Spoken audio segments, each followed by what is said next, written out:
उसके बाद वहाँ पे जहांगीरपुरी में जो कार्रवाई हो रही थी बुलडोजर की रुक गई है, लेकिन लगातार सवाल उठ रहे हैं किस तरह की कार्रवाई आखिर क्यों की गई। देखिए, आप मीडिया के साथ ही रिपोर्ट कर रहे हैं, पिछले 15 दिनों में रामनवमी से लेकर आज हनुमान जयंती को 4 दिन हो गए,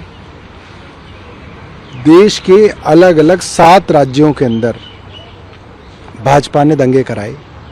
एक तय पटकथा से दंगे कराए जा रहे हैं और अगर देश के अंदर दंगों को रोकना है तो ये बुलडोज़र आपको भाजपा के मुख्यालय पे चलाना पड़ेगा। आप भाजपा का मुख्यालय ख़त्म कर दो, तुरंत देश के अंदर दंगे जो हैं हमेशा के लिए जो है समाप्त हो जाएंगे।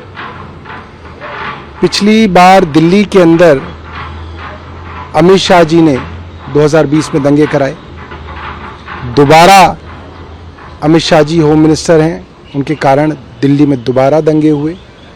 अमित शाह जी के घर को आप ध्वस्त कर दो, उस पर बुलडोज़र चला दो, दिल्ली में पूरे देश में दंगे होने बंद हो जाएंगे। पिछले 8 साल से भाजपा की केंद्र में सरकार है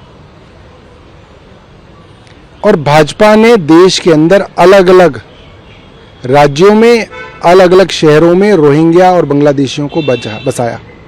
कोई राज्य सरकार नहीं बसा सकती, ये सिर्फ और सिर्फ केंद्र सरकार ही है जो बाहर से बांग्लादेशी या रोहिंग्याओं को अंदर ला सकती है। तो भाजपा ये बताए कि भाजपा ने इनको कहां कहां बसाया है, और हमारा ये मानना है कि दंगे कराने के लिए ही इन लोगों को भाजपा ने अलग अलग जगहों पे बसाया है। वहाँ पे जो बुलडोजर चल रहा था, सुप्रीम कोर्ट का आदेश आने के बाद भी वो कार्रवाई होती रही। सीपीआई नेता वृंदा करात वहाँ पे पहुंची तो उन्होंने इसे लेकर सवाल उठाया, और भी लगातार सवाल उठ रहे हैं कि जब सुप्रीम कोर्ट ने कह दिया था कि स्टेटस क्यों लगाया जाए तो भी फिर क्यों बुलडोजर चलता रहा। देखिए, दिल्ली का हर आदमी ये बात जानता है, दिल्ली के अगर अंदर अनऑथराइज्ड कब्जा होता है, अनऑथराइज्ड कंस्ट्रक्शन होती है, एनक्रोचमेंट होती है, कब्जे होते हैं, तो ये किसके अंडर आता है? ये भाजपा शासित एमसीडी के अंदर आता है, नगर निगम के अंदर आता है।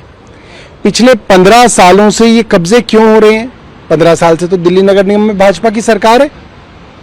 तो पहले तो इन्होंने पैसे खाकर, रिश्वत खाकर इन लोगों को यहाँ पे बसाया और सरकारी जमीन पे कब्जे कराए, अनऑथराइज्ड इलीगल कंस्ट्रक्शन कराई, उनसे पैसा लिया और आज ये उनको तोड़ रहे हैं। तो वो भाजपा के नेता जिन्होंने उनसे पैसे खाए, वो एमसीडी के अफसर जिन्होंने पैसे खाए और जिनके अधिकार क्षेत्र में सरकारी जमीनों पे कब्जा हुआ, उनके घरों पे भी बुलडोजर चलने चाहिए। उनके घरों को क्यों छोड़ा जा रहा है? हमारा ये सवाल है भाजपा से। कल हाई कोर्ट में इस मामले पे सुनवाई होनी है, हाई कोर्ट एग्री हो गया कि इस मामले पे सुनवाई करेंगे।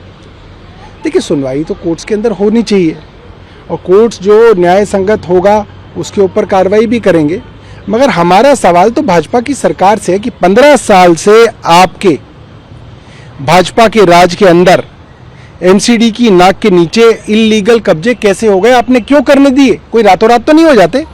कोई आदमी सरकारी जगह घेरता है, फिर छोटी दुकान बनाता है, फिर टपरी बनाता है, फिर पहली मंजिल बनाता है, फिर कई सालों के अंदर इसको 3 मंजिल 4 मंजिल करता है। कैसे हो गए? एमसीडी सो रही थी, भाजपा के नेता सो रहे थे? नहीं, भाजपा के नेता पैसे खा रहे थे और आज ये सब देखना पड़ रहा है। एआईएमआईएम के नेता हैं वैसे उन्होंने आम आदमी पार्टी में भी सवाल उठाया है।